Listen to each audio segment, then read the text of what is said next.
அமமுக இன்றைய தினம் இணைந்திருக்கக்கூடிய சூழ்நிலையில அமமுக போட்டியிட விரும்பக்கூடிய தொகுதிகளுடைய பட்டியல் தற்போது வெளியாகி இருக்கிறது.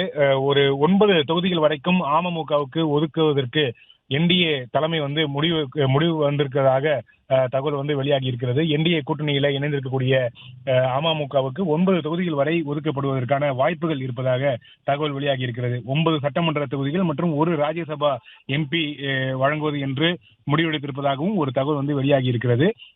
சட்டமன்ற தொகுதியை பொறுத்த வரைக்கும் ஒரு 15 தொகுதிகள் அடங்கிய பட்டியலை அமமுக தரப்பிலிருந்து பாஜகவுடைய தலைமைக்கு கொடுத்திருக்கிறாங்க. அதுல பல்வேறு தொகுதிகள், அதாவது குறிப்பாக தஞ்சாவூரில் இருக்கக்கூடிய பாபநாசம் தொகுதி, சோளிங்கர், சைதாப்பேட்டை, சாத்தூர், திருவாடனை, முதுகலத்தூர், உடுமலைப்பேட்டை போன்ற தொகுதிகள் விருப்பம் தெரிவித்து அமமுக சார்பில் பட்டியல் வழங்கப்பட்டிருக்கிறது. அதே போல திருப்பூர், முசிறி, நாங்குநேரி, ஆண்டிப்பட்டி, மேலூர், காரைக்குடி, ஓட்டப்பிடாரம், பூந்தமல்லி உள்ளிட்ட தொகுதிகளும் தங்களுக்கு வேண்டும் என்று விருப்பம் தெரிவித்து அமமுக சார்பில் பட்டியல் வழங்கப்பட்டிருப்பதாக தகவல் வெளியாகி இருக்கிறது. இன்றைய தினம் அதிகாரப்பூர்வமாக அமமுக என்டிஏ கூட்டணியில இணைந்திருக்கிறாங்க.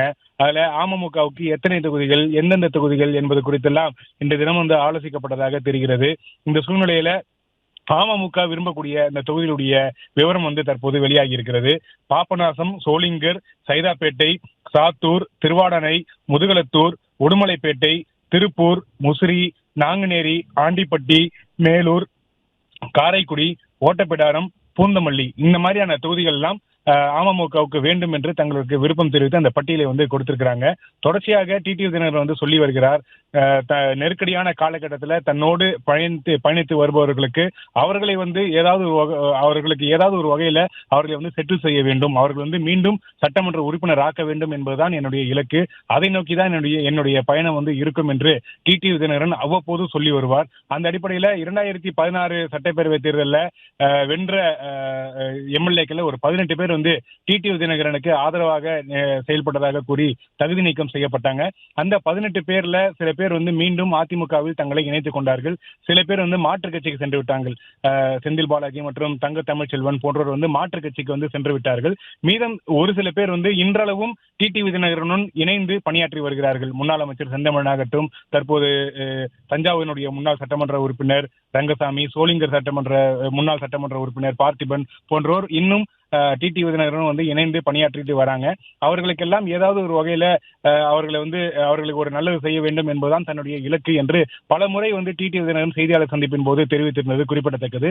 இந்த சூழ்நிலையில தற்போது என்டிஏ கூட்டணியில் இணைந்திருக்கக்கூடிய சூழ்நிலையில தன்னுடன் இருப்பவர்களுக்கு எப்படியாவது சீட் பெற்றுத்தர வேண்டும், தேர்தலில் போட்டியிட வாய்ப்பு பெற்றுத்தர வேண்டும் என்ற எண்ணத்தில் டிடிவி தினகரன் இருப்பதாகவும் அதற்கு ஏற்றாற் போல சில தொகுதிகள் அடங்கிய பட்டியலை என்டிஏ தலைமையிடம் வழங்கியிருப்பதாக கூறப்படுகிறது, தகவல் வெளியாகி இருக்கிறது. அந்த அடிப்படையில பாபநாசம், அதே போல சோளிங்கர் தொகுதி, சென்னையில சைதாப்பேட்டை, விருதுநகர் மாவட்டத்தில் சாத்தூர் தொகுதி, ராமநாதபுரத்தில் திருவாடனை, முதுகலத்தூர், உடுமலைப்பேட்டை, அதே போல திருப்பூர், முசிறி, நாங்குநேரி, ஆண்டிப்பட்டி, மேலூர், காரைக்குடி, ஓட்டப்பிடாரம், பூந்தமல்லி இந்த மாதிரியான தொகுதிகள்லாம் தங்களுக்கு ஒதுக்க வேண்டும், தங்களுக்கு இந்த தொகுதிகள்லாம் வெற்றி வாய்ப்பு இருக்கக்கூடிய ஒரு தொகுதிகளாக இருக்கிறது என்ற அந்த பட்டியலை அமமுக தரப்பிலிருந்து என்டிஏ தலைமையிடத்துல வழங்கியிருக்கிறாங்க. இது ஒரு முதற்கட்ட ஒரு முயற்சி தான். இன்னும் கூட்டணியில சில கட்சிகள் சேர வேண்டியது இருக்கிறது. அதற்கான பேச்சுவார்த்தையும் என்டிஏ தரப்புல மேற்கொள்ளப்பட்டு வருகிறது. அதிமுக தலைவர்களும் அதே போல பாஜக தலைவர்களும் தொடர்ச்சியாக மேலும் சில கட்சிகளை கூட்டணியில் இணைப்பது தொடர்பாக பேச்சுவார்த்தை நடத்திட்டு வராங்க.